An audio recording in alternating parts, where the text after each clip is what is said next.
अस्सलाम वालेकुम। दोस्तों, एक बार एक शख्स हज़रत इब्राहीम बिन अदम रहमतुल्लाह अलैह के पास आया और उनसे बहस करने लगा कि ये बरकत नाम की कोई चीज़ नहीं होती।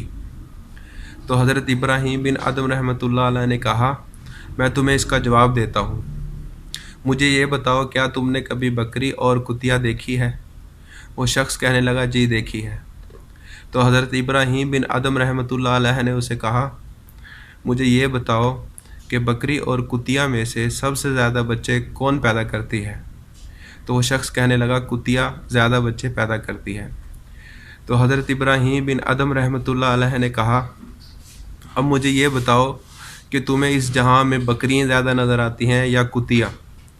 तो वो शख्स कहने लगा, मुझे इस जहां में बकरियां ज़्यादा नज़र आती हैं। तो हज़रत इब्राहीम बिन अदम रहमतुल्लाह अलैह ने कहा, हालांकि बकरियां ज़िबा होती रहती हैं, लेकिन फिर भी उनमें कमी नहीं आती, तो क्या ये बरकत नहीं है? इसी चीज़ का नाम बरकत है। तो वो शख्स कहने लगा, ऐसा क्यों है कि बकरियों में तो बरकत है और कुत्तों में बरकत नहीं है? तो हज़रत इब्राहीम बिन आदम रहमतुल्लाह फरमाने लगे, देखो, जब रात होती है तो बकरियां जल्दी सो जाती हैं और सुबह फजर के वक़्त जो नुज़ूल रहमत का वक्त होता है, नुज़ूल बरकत का वक्त होता है, उस वक़्त वो उठ जाती हैं और उस वक्त अल्लाह तबारक व तआला अपनी शान के मुताबिक पहले आसमान पर तशरीफ़ ले आते हैं और रहमतें अता करते हैं और बरकतें अता करते हैं।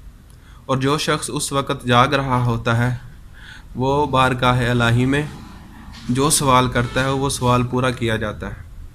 यही उसका वादा है, यही वजह है कि उनमें बरकत अता होती है। जबकि कुत्ते सारी रात भौंकते रहते हैं और सुबह फजर के वक्त सो जाते हैं, इसलिए वो खैर व बरकत से महरूम हैं। दोस्तों, आज हमारा भी यही हाल है। हम अपनी सारी रात फजूलियात में गुजार देते हैं और सुबह नुज़ूल रहमत के वक्त सो जाते हैं।